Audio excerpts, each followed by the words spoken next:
నిజామాబాద్ జిల్లా భీమ్గల్ మున్సిపల్లో కాంగ్రెస్ పార్టీ జిల్లా అధ్యక్షులు మానాల మోహన్ రెడ్డి భారతీయ జనతా పార్టీపై చేసిన నిరాధార ఆరోపణలను తీవ్రంగా ఖండిస్తూ భారతీయ జనతా పార్టీ కేంద్రం నుండి వచ్చిన నిధులతో రాష్ట్ర అభివృద్ధి ముందుకు సాగుతుందని భీమ్గల్ మున్సిపల్గా ఏర్పడిన నాటి నుంచి ఇప్పటివరకు 25 కోట్ల రూపాయలను కేంద్ర ప్రభుత్వం సంక్షేమ పథకాలకు వివిధ రూపాలుగా ఇచ్చిందని గుర్తు చేస్తూ తెలంగాణలో కాంగ్రెస్ పార్టీ ప్రభుత్వం ఏర్పడిన సంవత్సరం కాలంలో భీమ్గల్ మున్సిపల్కు ఒక నయా పైసా కూడా ఇవ్వకుండా తట్టెడు మట్టి తీయని కాంగ్రెస్ పార్టీ నాయకులు భారతీయ జనతా పార్టీని విమర్శించడం శోచనీయమని Bhimgal municipal incharge R A Ravinder విమర్శించారు.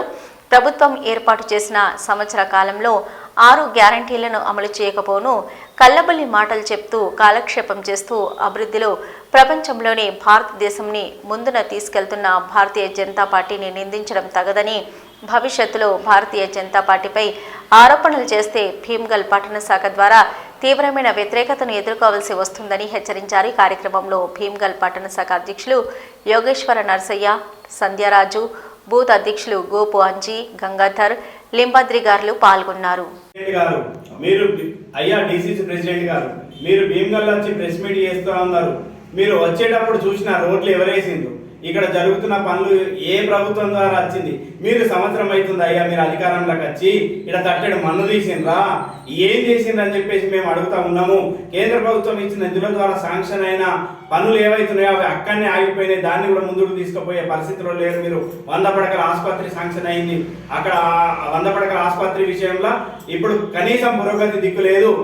అదే విధంగా చూస్తే కనీసం రాష్ట్ర వ్యాప్తంగా ఒక రేషన్ కార్డు ఇచ్చిన పాపన పోలేరు. కొత్త రేషన్ కార్డు ఇస్తే వాళ్ళకి ఇప్పుడు మీరు ఏదైతే చెప్తున్నారో ఇందిరా మిల్లు ఇస్తామని చెప్పేసి ఆ ఇందిరా మిల్లుల సర్వే చేసుకొని రేషన్ కార్డు అడుగుతున్నారయ్యా. 10 ఏళ్ళ వాళ్ళు రేషన్ కార్డు ఇవ్వలేకపోయారు, సంవత్సర కాలం అయిపోతుంది మీరు రేషన్ కార్డు ఇవ్వలేరు. మరి కొత్త ఇందిరమ్మ ఇల్లు పేదల లెక్కనే ఉండాలా? మీరు ఉన్నవాళ్ళు విధంగానే ధనికులు లెక్కనే ఉంటారా? వాళ్ళకు ఇందిరమ్మ ఇల్లు ఏ విధంగా వస్తుందని చెప్పేసి మీరు సర్వే చేస్తూ ఉన్నారు. ఈ విధంగా మిమ్మల్ని ప్రశ్నించుకుంటూ పోతే వాస్తవంగా భీమ్గల్లో అడుగు పెట్టే హక్కే మీకు లేదు. ఎందుకంటే ఏ యొక్క అభివృద్ధి కార్యక్రమంలో ఒక పురోగతి దిక్కు లేదు.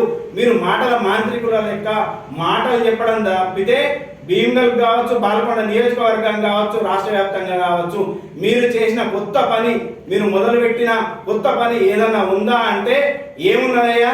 భీమ్గల్ చుట్టుపక్కల ఉసుక దోసుకున్నాడు తప్పితే వేరే ఏ పని చేసింది లేదు. రాష్ట్ర వ్యాప్తంగా ల్యాండ్ మాఫియా, శాండ్ మాఫియా, ఇంకా పోతే మీ గ్రూప్ రాజకీయాల మాఫియా తప్పితే ప్రజలకు ఒరిగింది ఏం లేదు. ఇలాంటి చౌకబారు ప్రకటనలు చేసి భారతీయ జనతా పార్టీని కనుక విమర్శిస్తే భవిష్యత్తులో గ్రామాలలో భారతీయ జనతా పార్టీ కార్యకర్తలు మిమ్మల్ని ఊర్లోకి రానిచ్చే పరిస్థితి లేదని చెప్పేసి నేను మరోసారి మీరు భారతీయ జనతా పార్టీని కానీ విమర్శిస్తే ఊరుకునేది లేదని చెప్పేసి మీరు నిన్న భీమ్గల్లో చేసిన వ్యాఖ్యలను తీవ్రంగా ఖండిస్తా ఉన్నాను.